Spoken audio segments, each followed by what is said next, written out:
Just the way we'll dissect the top trending stories relating from health, education, business, governance, politics, and many more well-informed and Trojan policies here today. Today on Spotlight, we'll turn the sport to the health sector. Yes, we're talking about food safety and public health crisis in Nigeria. Food safety and public health crisis in Nigeria. Do you know that over 200,000 people have died of food poisoning every year in Nigeria?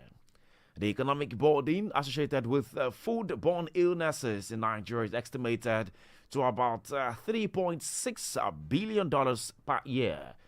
Also, the report indicates that Asia and sub-Saharan Africa have the highest rate of foodborne illnesses, with Nigeria experiencing a significant number of cases and death. Let me let you know that last year, that's 2024, over 50 deaths from food poisoning have been reported across different states in Nigeria. Let me remind you, Lagos, let me remind you, Nigerians, about the recent surge of fufu. Yes, I'm sure you heard our local producers, this mixed detergent, soda, with fufu just to maximize profit. Fufu, which like Nigerians enjoy, delicacies which we enjoy, was told then that it was being mixed with detergent, bleach, and other chemicals to speed up fermentation and improve texture. But unknowingly, this poses serious health risks to consumers. Also recently, just October 26 precisely last year, a boy and 4 friends passed away after eating pepper soup that was prepared by their ex-girlfriend. Well, some will say maybe they were being, poisoned or something. They offended her, and then she had to just pay back. But a young man and 4 friends died of eating poisoned pepper soup. Also in Ogun State, parents and relatives, sent voice messages to their loved ones, warning them against buying or consuming rice that is from foreign trader, which they say is the spirit of Ogun deity, after 2 trucks of rice were stolen and smuggled into Nigeria. All of this conversation and more right here on Spotlight this morning. And joining me live to look at this issue on food health and public health crisis in Nigeria is no other person than a food safety auditor and a public health officer. We have Inem Ukpong. Good morning, welcome. Hi, good morning, everyone. How are you doing this morning? I'm very well. How about you? Well, fine. Well, thank God for life, definitely. Also joining me this morning he has a longer ranges of, I would like to put it, biography. But then let's just take it. He's quality and food safety lead at one of also the head quality control and food safety. One of should do, but they do this just for financial gains, and it's some sort of food fraud, and which is not supposed to be done. It's not supposed to be done.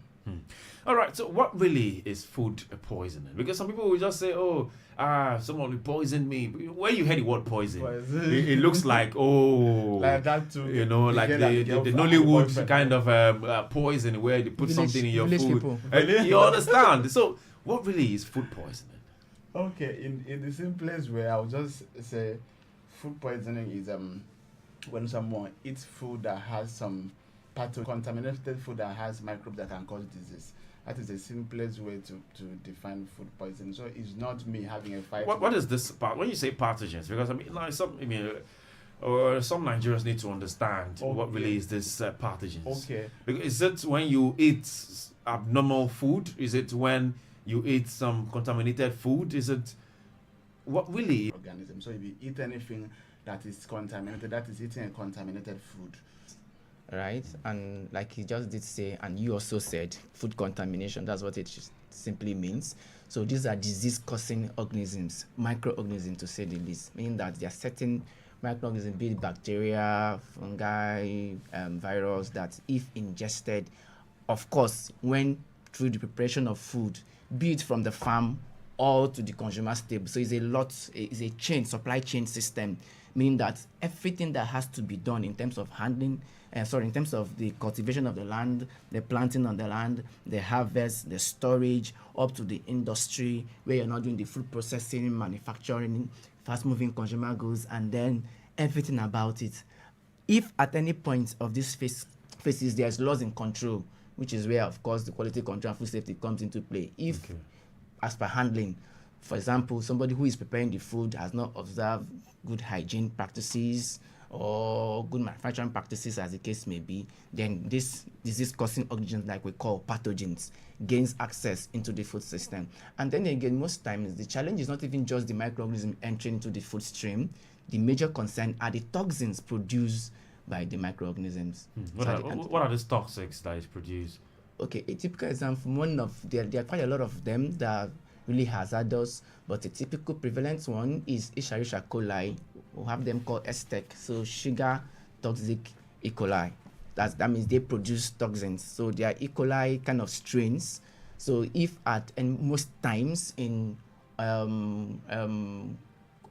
meats, when they are not properly cooked or handled or stored, those are the poisons. So the poisons they produce at the end of the day, if those care are not taken into considerations, of course, when ingested, eventually it becomes harmful. There is a case I heard or I know about where a lady was accusing the sister-in-law of saying, okay, that she put garlic in her food, and so therefore she has poisoned her. Could you say that is maybe how am I going to paint this picture? You don't take particular kind of food in your food. Maybe you don't take garlic in your food. You're allergic to garlic. And then someone comes and, maybe without knowing, put this particular thing allergic in your food. Could that be food poisoning? That could be really dangerous to the person, because our immune system cannot accept some stuff. So we have like 14 allergens. Some people cannot eat anything from egg, from milk, a whole lot of stuff, some fish, some seafood stuff. So, and some people, garlic is not among the 14 allergens, but people really react to garlic very well. There's some people that you do not put garlic in their food. So the smell? That exactly, smell alone can throw them off and can even make them obnoxious get to ICU. So for such person that had told the sister-in-law, say, I know they eat garlic, and she now, whether carelessly or consciously add garlic to the food, it wasn't the best of thing, because that can take that person to ICU or can even kill the person. So oh really? Yeah. Such allergic actually. Allergens don't really kill people, in as much as garlic is not among the 14 allergens, but people react to garlic. So we have things that are under allergies. Yes. We have like 14 can you take us through those process? Because I mean, Nigerians need to a lot of things happening with these food issues. We've seen how people die in Nigeria because of food poisoning. Many Nigerians are really, really dying because of food poisoning. And then when you hear the matter of food poisoning, people think that, it's like you said, village people. Somebody from the village has, sent poison. Sometimes people just buy even bolly on the street, and then they eat it, they start reacting. My tummy is itchy, my tummy is biting, my tummy is this is happening. So all those things, do we describe it as food poisoning?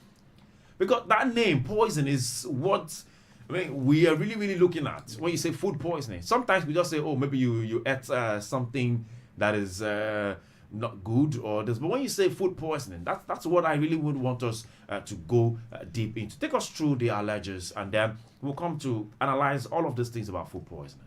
Okay. All right. First thing, let's understand. So talking about, this has to do with public health and then again food safety, right? So first thing first, what is public health by definition, as World Health Organization defined it, okay? This is a science and an art, right, for preventing diseases, prolonging life, and of course promote health of society, which at the end of the day has to do with all collective effort of organizations, individuals, private, public communities, right, involved as stakeholders. That's that. Then when we now talk about food safety as defined by Food and Agriculture Organization, that now tells us that, okay, how do we ensure that whatsoever is eaten, of course, food should be edible substances that when consumed should give you the necessary essential nutrients for the well-being of the body. So now then we talk about food safety. So what are those food safety? We're now saying these are hazards, be it chemical, physical, microbiological, or allergens in foods that now becomes this food poison, as the case may be. All right. Well, there are reports, that food poisoning have been reported in states like Sokoto, Kano, Kogi, Anambra, Nasarawa, Kwara State, and even Lagos State. About 43 people have died in 2 weeks from this. And then I asked the question, so really, food poisoning can actually kill. To what extent can food poisoning kill? Okay, so food poisoning can be mild and someone just recover from it. It could just be someone maybe vomiting or just having abdominal cramps or just having aches or just having like frequent stooling, like moving or bowel more frequent than, and it could lead to a case where someone can be hospitalized, and can in some extreme cases can lead to the case someone being in the ICU, and from there someone can move to the morgue. Someone can die from food poisoning. So food poisoning seems to be very little. I've seen a case, someone close, that went for a party, like went hell and hearty and was vibing, was doing everything, ate food in the party. Within the shortest possible time, the food reacted in his body, and he did not get home from that party. From there, he went straight to the hospital. From there to the morgue. Wow. Yes. So it really food. We don't really get just food poisoning. Yes, and another problem, just as my colleague had mentioned of it before, we don't get enough data to back up this, because in ideally in hospitals you're supposed to have cause of death being written on the certificate, but most people don't even get to report this incident in the hospital. No. So yeah, the health information people or the people in the demographic unit would have said, okay, in this during this period of time, there was a particular incident of this, and this was the number of people that died from this particular disease. So food poisoning can be really bad. To also answer the other one that you asked earlier about the allergens, like as I mentioned earlier, some people could react to gluten that is in flour. So some people cannot eat flour. Some people, fish is still an allergen to some people. So some people, soya beans. So if there's anything that has soy in the thing, the person cannot eat. Like all these Chinese rice that have from the water. So people react to different things. And some people that will not even want to go near this thing because they know how bad it will be. So ideally, let's say people that are selling food or people that are catering for events, they're supposed to do what is called consumer education. So before someone even order this food, they say, okay, this food that you're going to get, there's a possibility for these allergens to be in this food. Is anybody in your population or in your guests as allergic to this food, so that we know how to cater for them? So eating our food will not create an emergency in the event. So it could be a case that the food was properly done, there was no pathogen inside, but allergens were present in the food, and the person did not consume the food that he was not supposed to consume. And there was a case where a friend went to some country, and the food that was served on board, he ate the food and had terrible allergic reaction and ended up being in the hospital. So yeah, this is all our real cases. But Nigerian will just say, we are strong enough, we are stronger than these things. You see them mostly with other people, but we still react to these things, to crayfish, to stuff. Yeah. All right, Lagos, you can be part of this conversation this morning. Yes, if you want to ask questions or you want to make comments in regards to our conversation this morning on food poisoning, food safety and public health crisis in Nigeria. Food safety and public health crisis in Nigeria. Yes, callers on 0903 714 2798. 0903 714 2798 or 0705 690 0927. 0705 690-0927. You can also call 0802-502-7711. 0802-502-7711. Okay, you can also send a message via our WhatsApp. You can also send a message via WhatsApp on 0802-978-8003. Send a message via WhatsApp on 0705-6900-927. WhatsAppers on 0705-6900-927. Okay, we got messages. Or Prince, Dr. Prince from Ojo, Alaba, Lagos. You said, okay, JAMB should consider adding free marks to all the candidates who were offered in the current exam malady and technical glitches. Okay, I recommend at least 100 free or additional marks. Those who lost their life with a suicide as a result of the shock should significantly compensated. Okay, I guess you're talking about the headlines. Yeah. With the Prince from Ojo, Alaba.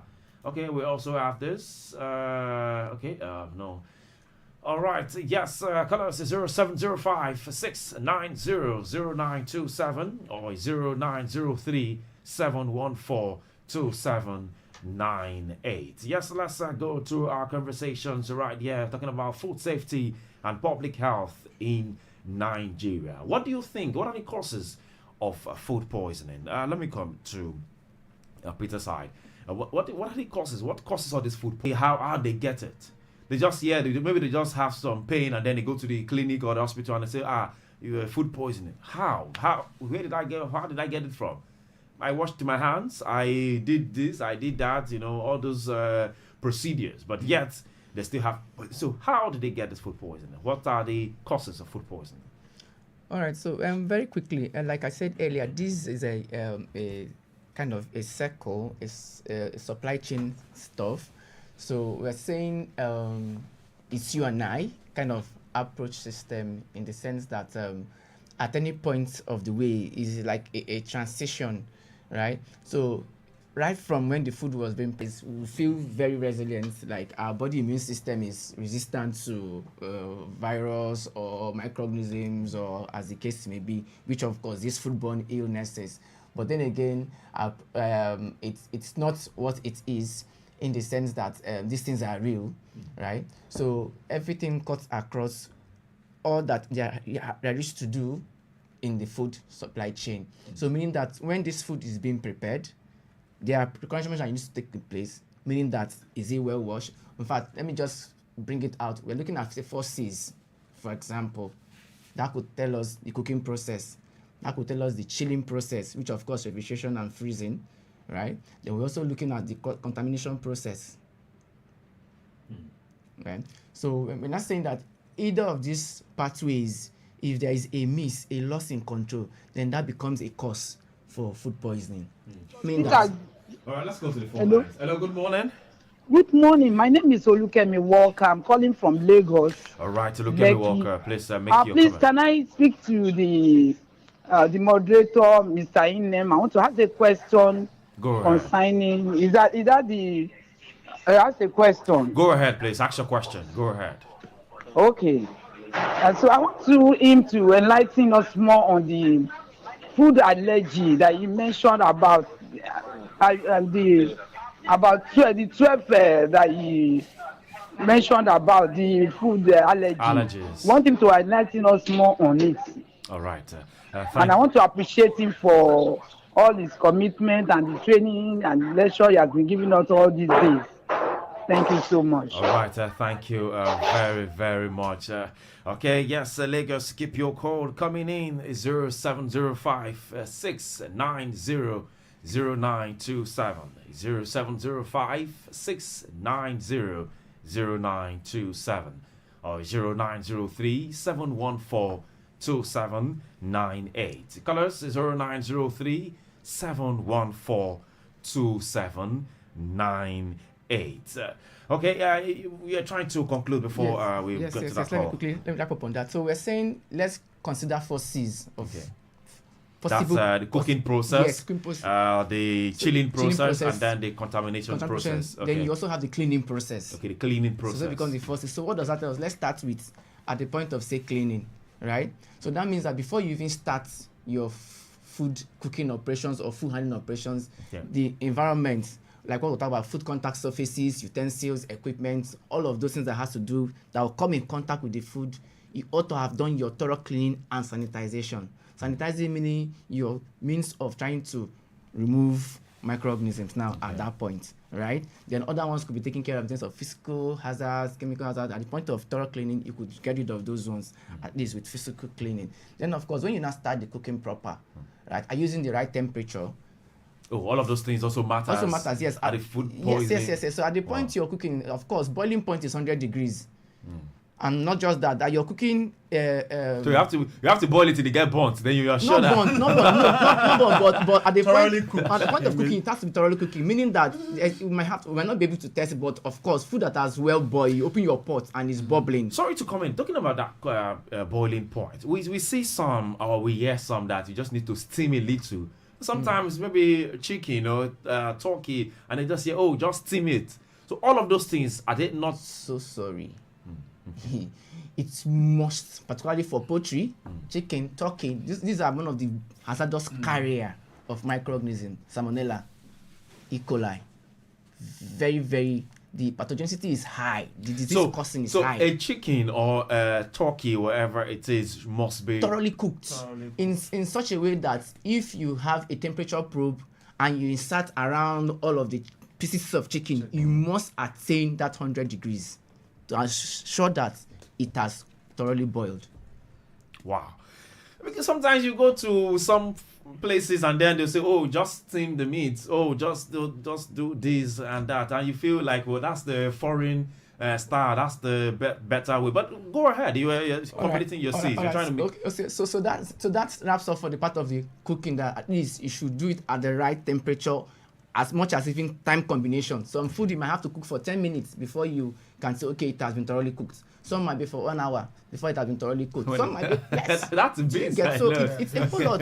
It's a whole lot to consider. So we have done the cleaning, the cooking. Then we're now looking at the chilling. Should the food have been cooked, right? What's the atmosphere of storage? Are you storing it properly? For example, have danger zone for temperature storage of food, 5 degrees to 60 degrees Celsius. So we're saying for every food that should be at 5, low, it's safe.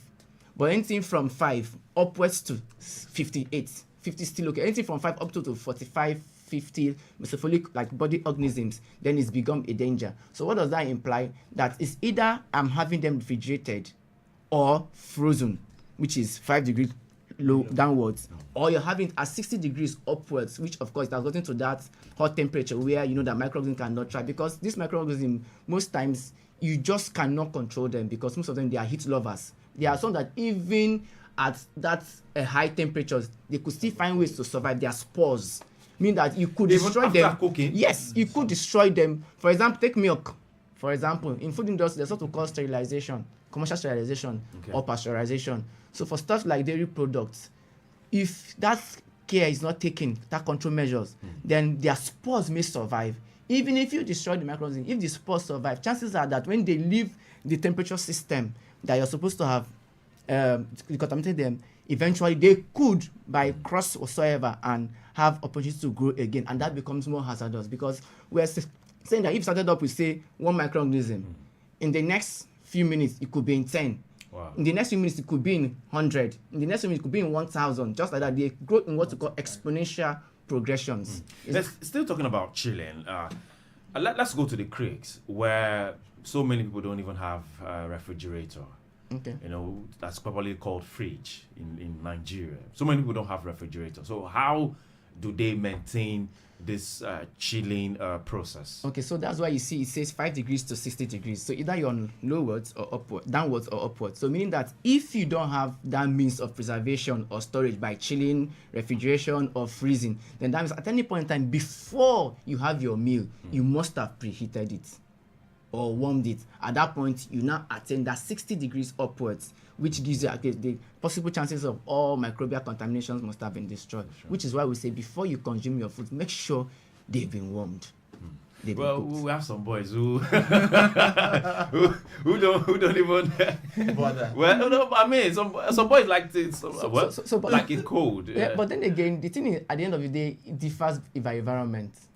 My tolerance might not be another person's tolerance, Tolerance. right? Meaning that what my body immune system is capable of fighting, another might not be able to fight it. So it's really like you're trying to. Some people might not really care because over time their body have developed that strong immune system to fight these things. Just like me, sometimes I'm allergic to cold water. I don't take cold water at all. I don't even take. Not even that I'm allergic. I just say I don't just like maybe because we talk all the time.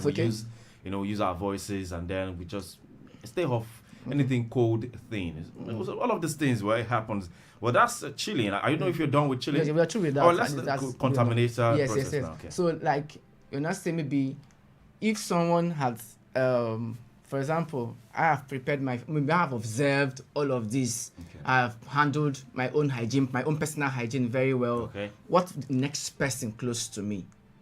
For example, we are making rice. Okay, let me leave rice because it's not so. We are looking at a dairy product. Let's say we are producing kunu at home. Let me use kunu aya, for example, tiger nut milk, which is another very strong one because of course they are very good substrates for microorganisms. So if I have maybe 3-4 persons with me and we are in the process of preparing them, maybe I must have observed, peradventure I have observed all there is to take note of in terms of preventing cross-contamination of microorganisms onto the food. What about the next person? At the time he visited the toilet within the period of that food processing, did he come back washing his hands? Did he come back sanitizing his hands? Did he observe his own personal hygiene? That become cross-contamination. All right. And apart from that, we're also looking at, like I said, the tools, the equipment. So even if I have done all as my own part of personal hygiene, the equipment, the food, the surfaces at which you are cleaning, doing your food handling operations, was it well cleaned and sanitized? And it's to reduce this because another thing to note is these microorganisms, they are everywhere. It's not like as if you say, keep them out of my room, keep them out of my kitchen. They are 24/7. But we're not saying, okay, there are standards that they should thrive on. So keep them to the barest minimum of which it will not become a public health issue. All right. So lastly, you talked about the cleaning process too. Yes, You talked about. All right. Thank you very much. Okay, let's come to Inem. Yes, caller was making mention of this allergies. I don't know if you can put us through. Okay. So thank you very much for that question. So allergens, as I mentioned, there are a couple of them that has been recognized as allergies, and in addition to this, some people they have things that they react to that their body system cannot accept those stuff in as much as it is not added to this other thing. And there's another thing called intolerance. That thing, okay. For instance, some people cannot really tolerate some level of spice or some level of other things in the food. Okay. Yeah, in as much as spice or pepper is not an allergen. So I'll run through a couple of the allergens that we are familiar with. Okay. So I use something like flour. Flour is really a common one. So there's gluten in flour. So some people that have a disease like celiac disease, they wouldn't be able to eat flour. So anything you see some of these packaged flour, they have something that they write gluten free. So they said that one for people that are allergic to gluten from the normal plain flour, they can eat that one because it is free of gluten. So and the other one, okay, like seafood, anything that is from the sea. Let's say I am a father in the house and I'm allergic to seafood, and my children and my wife love seafood. So they can cook the seafood and then I'll cook my own without putting the seafood. But while she was making the food, she used the same spoon that she used to cook that seafood on. And now come to turn my own, say, "Hi, Daddy, you know they won't eat. Let me do your own." As she's doing that, she has cross-contaminated my own. Even though there's no physical seafood in my own, but for the fact that she used the same spoon that she used it to come do here, she has cross-contaminated it. Even the cutting surface, let's say that she uses a particular cutting board to prepare that. Yes, and she now use the same cutting board to cut the leaves that she put in my own. It's being cross-contaminated. So it is on this premise that it's recommended that we have separate cutting board for different purposes to prevent cross-contamination. And there's a particular cutting board that is supposed to be used for things that are allergies. So I had mentioned seafood. There's another one that is common milk. So some people are allergic to dairy products. So anything that has milk, that means they cannot eat those stuff. And there are many of them. So, and there could be a process where this thing is not an allergy, but it had cross contact as well from the company that produced it. So you could see if there's recklessness where gluten flour was being produced, and in that same company they produce plain flour, and there was no thorough cleaning, it can still get contaminated from production. Wow. Yeah. All right. Thank you very much. Yes, Lagos, you can be part of this conversation right here this morning. Callers 0903 714 2798. 0903 714 2798. Or 0705 690 0927. 0705 690 0927. You can also send in a message via WhatsApp on that number 0705 6900 927, or call us on 0802 0802 502 7711. 0802 502 7711. And now there's this thing going and trending in our country where a lot of people use something to aid fruit or food. Take, for example, we have, I don't want to mention the name of brands, but we have where people buy drug and they use it to make meat get soft. We have where some people buy like a cabin to ripen fruit, or some will maybe like mango, cover it with leaf or wrap it with clothes and all so that it can get ripe quickly. And then we also have issues of all these insecticides where they use it to preserve beans. We've seen issues of even bleach where they use it to fufu to make it soft. And also all of these things, would you say are also part of the causes or they cause food poisoning in the process? How harmful are they to the health? Yes. Like I earlier defined, when we talk about food safety, Okay. at the end of the day, when we talk about food poisoning, it leads us to food safety, and all of it translates into chemical, physical, biological, and then I will now added allergens, hazards. So all of those ones you've mentioned, they are not under chemical hazards, right? So at any point in time, none of them are okay. As a matter of fact, I think these fall under the category of food fraud. Right? Yes. So that means they are using substances that are not generally recognized as safe by even World Health Organizations, right? Oh. So it could cost a whole lot. Then how do you now prevent all of this? Okay, prevention majorly, first thing would be information. That's what we call food information to consumers, Okay. right? Public health awareness that people need to, because now, when we talk about food safety, there are 4 major challenges of food safety, right? We have like globalization. Globalization means that the world is fast globalized, so everybody just wants to make it in time. We have industrialization. In VI now, before you know it, you might have like 5-6 food industries in the same space, or competition to make the bottom line. And then again, we have pollution, climate change. So at the end of the day, it's become a major challenge for us to thrive in terms of getting healthy food products or getting good food that we eat. So these are all the drivers that makes people want to just meet up. For example, things that ordinarily should take 5 days, right, to undergo in terms of processing. This is where it comes into play. So once they hear that, okay, so drugs, as the case may be, aids the processing of that food product to beat down the time, because we need to meet up with the demand. It's all about supply chain, I always say. So you have a place where you enter into the market and any food product, let me not mention them, is not available. What does that mean? That means there is high demand, less of supply. So what does that tell us? Now, if that particular person, particularly the SMEs, we might not have issue for registered companies, world-known brands, multinationals, even the indigenous known brands. You might not have that situation because, of course, they are under tight scrutiny through the regulatory system for compliance. Okay. But then again, when it becomes small and medium, who knows them? They are not registered. You can't account for their actions and their activities. So for them, they just want to see how they can hit the market and they make the profit they can get. So that's where this comes from. A typical example, for example, look at the fufu case now. Yeah. Of course, fufu processing ideally should take up to 3 to 5 days. Some even weeks.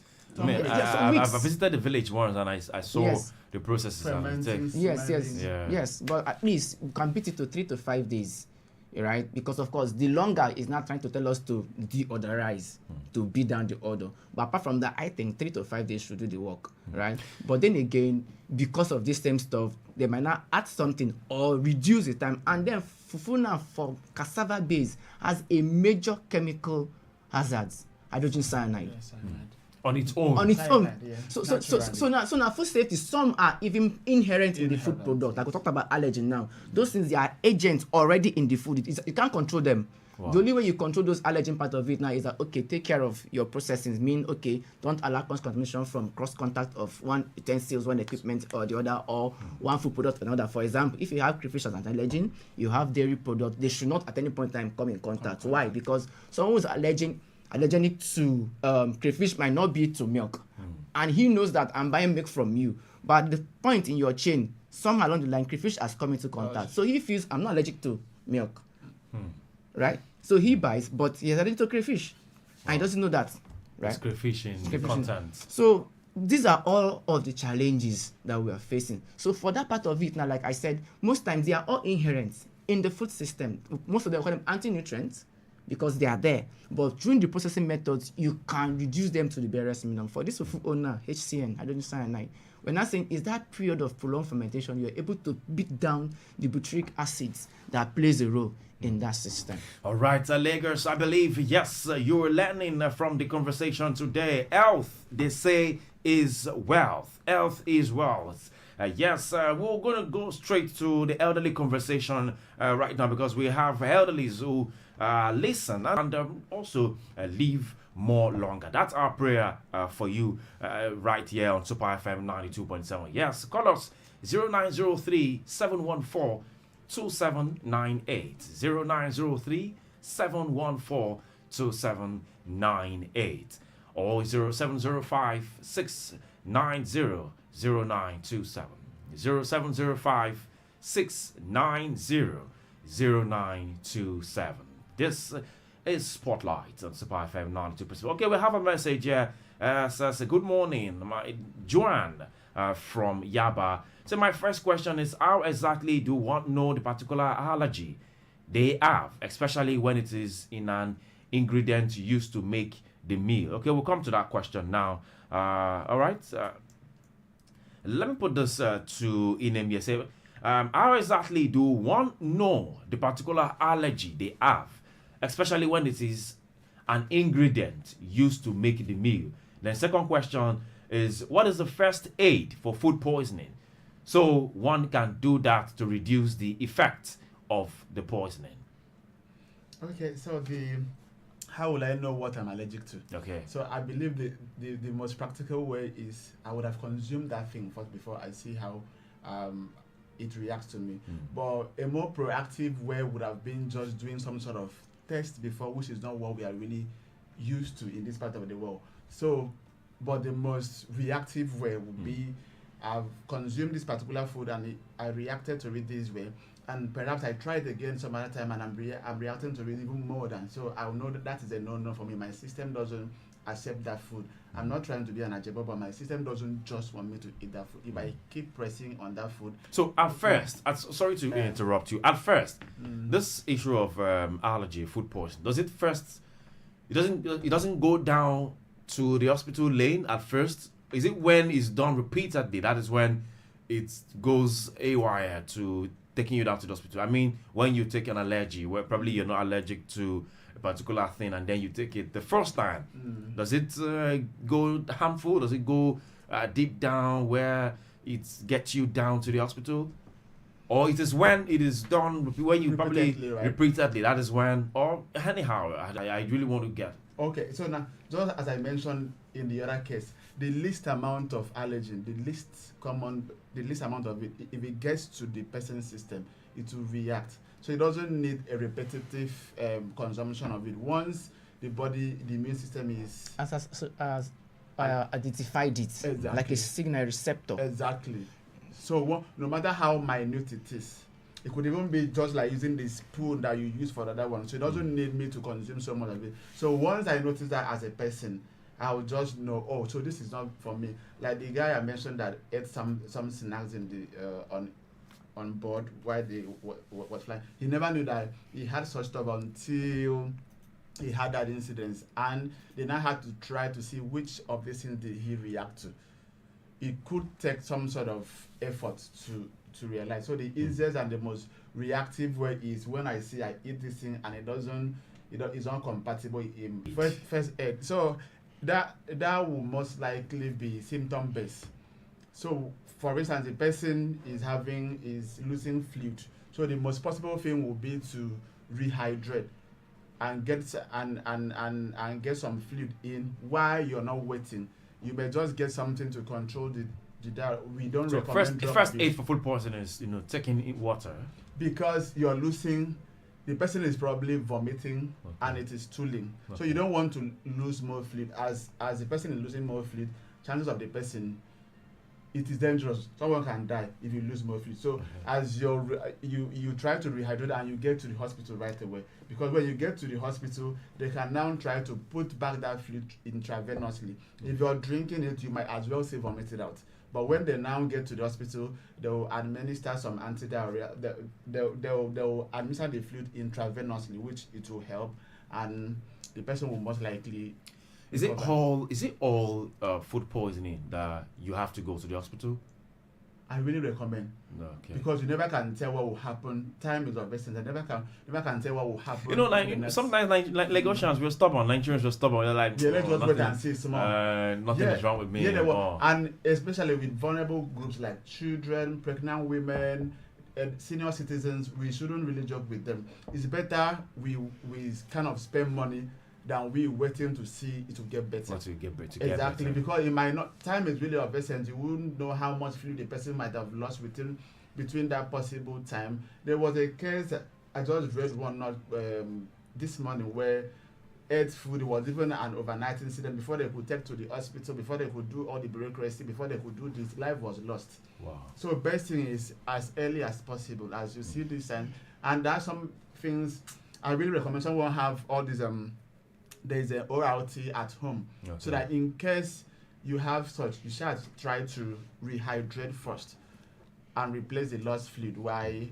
What about the symptoms? Can you give us symptoms of food poisoning? Okay, some of the symptoms include but not limited to vomiting, which is common, abdominal ache, and loose bowel movements.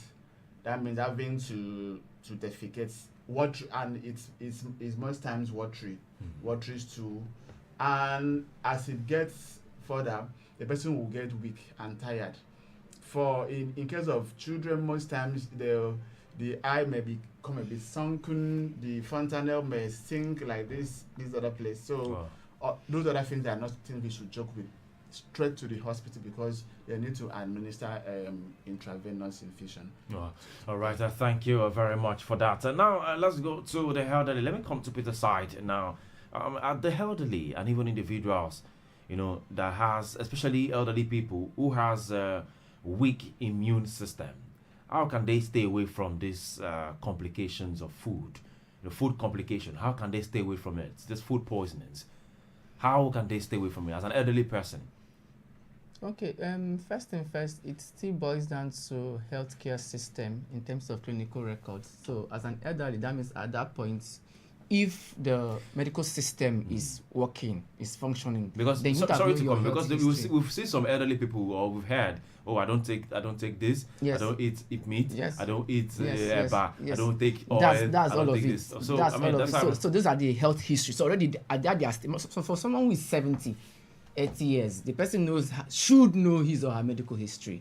If you are informed, if the clinical data or records are there. So like you just did say, so at that point, they've run through their prognosis or diagnosis from the hospital. So they're able to tell them, man, due to your age, okay, don't take red meat, do only white meat. You understand? Go on dietary, maybe fibrous, things that maybe have more fiber to enrich the bowels and all of those things. So that solely depends on the medical history. It differs from one elder to another. But most times, at this stage, they might have to start beating down on their sodium content in terms of salt content. They might have to beat down considering hypertension, probably they also have that medical history that has to do with high blood pressure. All right, thank you very much. Okay, yes, because before we go, we have a message here for WhatsApp. Bob Imekam, all the way from Port Harcourt, says, what innovations or technology can Nigeria adopt to improve food safety monitoring? And how can Nigeria... First, even before the tech one, we really need sensitization. The government and even the non-governmental organization need to sensitize the public, because most of these things people don't know. Like even the person producing food doesn't know that there's something called allergens. Somebody selling food by the roadside doesn't even know that he or she needs to regulate the temperature, even for salad that she is selling. Doesn't know most of these things. So we need enough sensitization, health education, and information to people, to the public. Also, there can be apps, there can be different things that can be used. There can be virtual monitoring, just to make sure this is done. People in the units called epidemiology and disease control, so they can really do this, because this is really their area. Even people in the environmental health unit, so this is still within their stuff. So people in that unit, they can come up with any tech stuff that can help in this monitoring. People in monitoring and evaluation in the health unit too, they can come up with stuff. So that's my tech, Alvin. Doesn't have to become that so tech. Except, of course, where we need to beat down the timelines. That's where technology might come into play.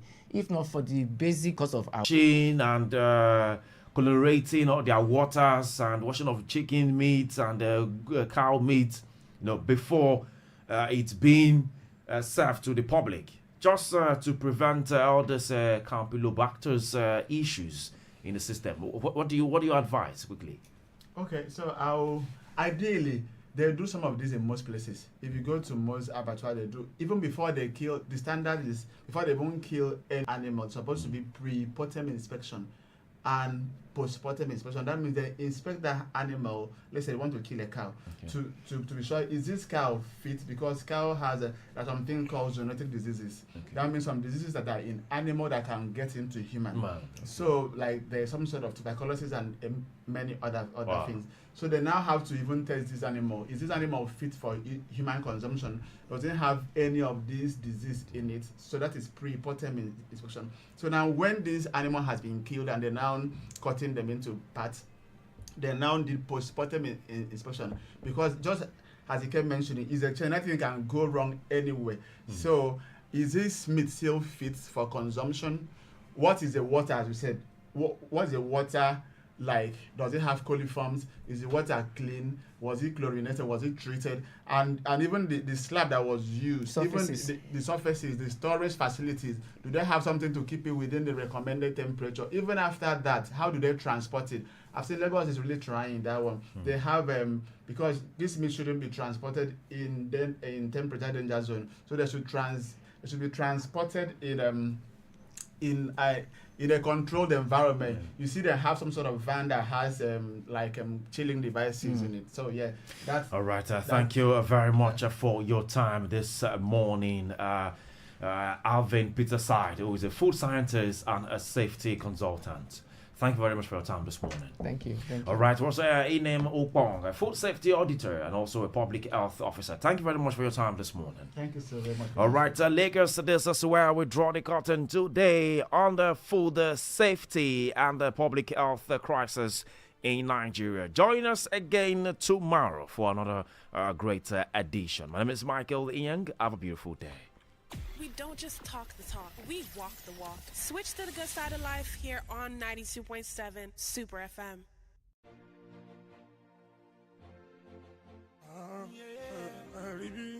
Nice.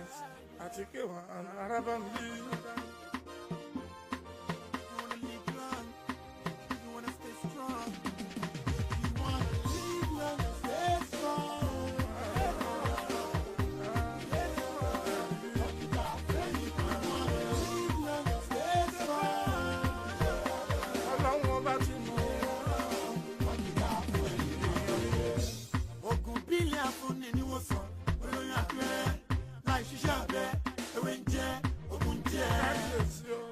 with a doctor's prescription. Call on doctor's attention if you need solution.